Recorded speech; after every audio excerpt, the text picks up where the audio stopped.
بسم اللہ الرحمن الرحیم۔ السلام علیکم۔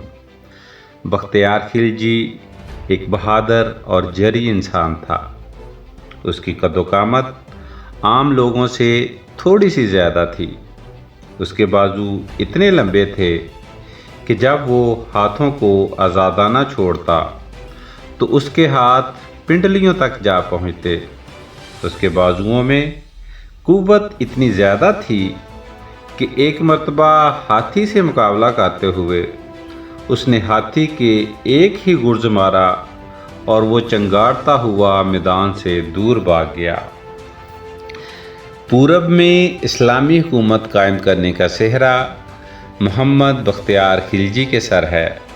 بختیار خلجی کو شہاب الدین غوری کے ایک امیر ملک معظم حسام الدین نے میان دوآب میں کئی پرگنے دیے اور ان میں بعد میں کمپلا اور پٹیالی کا بھی اضافہ کر دیا۔ بختیار خلجی ایک بہادر آدمی تھا۔ قطب الدین ایبک نے اس کی بہادری کے قصے سن کر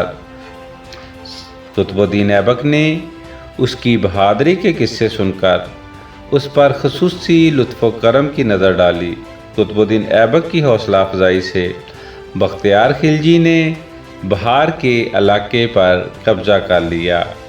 بہار پر قبضے کے بعد بختیار خلجی مال غنیمت لے کر دہلی پہنچا تو اس کی بہت زیادہ عزت افزائی کی گئی، جس کی وجہ سے سلطان کے امراء بختیار خلجی سے حسد کرنے لگے اور انہوں نے سلطان کے کان بھرنا شروع کر دیے کہ بختیار خلجی ہاتھی کو بھی شکست دے سکتا ہے، جس پر سلطان قطب الدین ایبک نے تمام امراء کے سامنے بختیار خلجی کا ایک ہاتھی سے مقابلہ کروا دیا۔ بختیار خلجی نے ایک ہی گرز مارا اور ہاتھی چنگاڑتا ہوا سامنے سے بھاگ گیا، جس پر سلطان نے اسے بہت زیادہ انعام و اکرام سے نوازا اور ساتھ ہی اسے لکھنوتی اور بنگالہ کی حکومت عطا کر دی۔ ایک روایت کے مطابق لکھنوتی ہندوستان کا کور اور بنگالہ سے لے کر دریائے گنگا تک کا علاقہ ہے، جبکہ دوسری روایت کے مطابق کور سے بہار کی سرحد تک لکھنوتی ہے اور کور کی دوسری طرف بنارس اور دریائے گنگا تک کا علاقہ بنگالہ ہے۔ جب قطب الدین ایبک نے بختیار خلجی کو لکھنوتی کا حکمران نامزد کیا تو اس وقت لکھنوتی پر رائے لکھمن کے بیٹے لکھمند کی حکومت تھی۔ لکھمند کی پیدائش کے وقت برہمن نجومیوں نے پیدا ہونے والے بچے کا ذائچہ تیار کیا اور بتایا کہ اگر فوری پیدائش ہو گئی تو بچہ بدنصیب اور ظالم ہوگا، لیکن اگر پیدائش 2 گھڑی بعد ہوئی تو وہ بچہ صاحب اقبال، نیک سیرت اور دیر تک حکمرانی کرنے والا ہوگا۔ یہ سن کر لکھمنا کی ماں نے کہا کہ اس کی دونوں ٹانگیں باندھ کر اسے الٹا لٹکا دیا جائے تاکہ پیدائش فوری طور پر نہ ہو سکے۔ حکم کی تعمیل کی گئی۔ اس طرح پیدائش 2 گھڑی بعد ہوئی، لیکن رانی بچے کو جنم دے کر خود فوت ہو گئی۔ رائے لکھمن کی وفات کے بعد لکھمنا حکمران ہوا اور دیر تک حکمرانی کرتا رہا۔ لکھمنا ایک منصف مزاج، عالی ظرف اور سخی فرمانروا تھا۔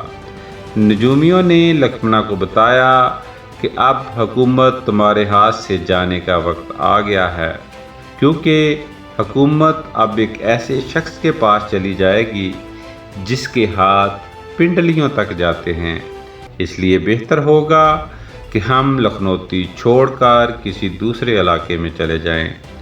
لکھمنا کے حکم پر ایسے شخص کی تلاش شروع کر دی گئی جس کے ہاتھ پنڈلیوں تک جاتے ہوں۔ جب بختیار خلجی میں یہ نشانی دیکھی گئی تو برہمن اور نجومی لکھنوتی چھوڑ کر وہاں سے نکل گئے، لیکن لکھمنا اس وقت تک ڈٹا رہا جب تک بختیار خلجی نے لکھنوتی اس سے چھین نہ لیا۔ جلد ہی بختیار خلجی نے لکھنوتی کے ساتھ ساتھ بنگالہ، جارج نگر، بہار، دیوکوٹ اور بارسوئی میں بھی اپنے نام کا سکہ جاری کر لیا۔ بنگالہ کی سرحد پر رنگ پور نام کے شہر کی بنیاد رکھی اور اسے اپنا پایہ تخت بنا لیا۔ ان کامیابیوں کو سمیٹنے کے بعد بختیار خلجی نے تبت اور ترکستان فتح کرنے کا ارادہ کیا۔ اس طرح اس کے برے دن شروع ہو گئے۔ بختیار خلجی نے محمد شیر خان کو اپنا نائب مقرر کیا اور خود 12,000 کے لشکر کے ساتھ ترکستان فتح کرنے کے لیے نکل گیا۔ ابروہن شہر کے سامنے دریائے تیمکری بہتا تھا، جو دریائے گنگا سے 4 گنا گہرا اور چوڑا تھا۔ بختیار خلجی نے دریائے تیمکری پر تختوں کا پل بنایا اور دریا پار کر کے کامرود پہنچ گیا۔ کامرود کے راجا نے بختیار خلجی کو مشورہ دیا کہ تبت دشوار گزار راستہ ہے، اس لیے اس سال اسے فتح کرنے کا ارادہ ترک کر دے۔ آئندہ سال میں خود آپ کے ساتھ مہم میں حصہ لوں گا اور آپ کی پوری طرح مدد کروں گا۔ لیکن چونکہ بختیار خلجی کے برے دنوں کا آغاز ہو چکا تھا، اس لیے اس نے راجا کی ایک نہ مانی اور تبت کی طرف چل دیا۔ 15 دن کا دشوار گزار راستہ طے کرنے کے بعد بختیار خلجی ایک شہر کے پاس پہنچا اور شہر کا محاصرہ کر لیا، لیکن اہل شہر نے بختیار خلجی کا ڈٹ کر مقابلہ کیا اور اسے پسپائی پر مجبور کر دیا۔ بختیار خلجی کا لشکر بڑی بری حالت میں کامرود پہنچا، لیکن جب دریا کے پل پر پہنچا تو اس نے دیکھا کہ جو 2 امیر اس نے پل کی حفاظت کے لیے چھوڑے تھے وہ آپس میں لڑ جھگڑ کر وہاں سے چلے گئے اور لوگوں نے پل کو توڑ دیا ہے۔ کامرود کے راجا نے بھی مسلمانوں کی بری حالت دیکھ کر ان کے پیچھے لشکر لگا دیا۔ پورے مسلمان لشکر نے دریا میں چھلانگیں لگا دی، لیکن بختیار خلجی صرف 100 سپاہیوں کے ساتھ دریا پار کر سکا، باقی پورا لشکر دریا میں غرق ہو گیا۔ بختیار خلجی دیوکوٹ پہنچا اور اپنے لشکر کی تباہی پر گل گل کر بیمار پڑ گیا اور 1206 میں اس دار فانی سے رخصت ہو گیا۔ بختیار خلجی کو بہار میں سپرد خاک کر دیا گیا۔ بختیار خلجی کے بعد لکھنوتی اور بنگالہ پر دہلی سلطانوں کی حکمرانی رہی۔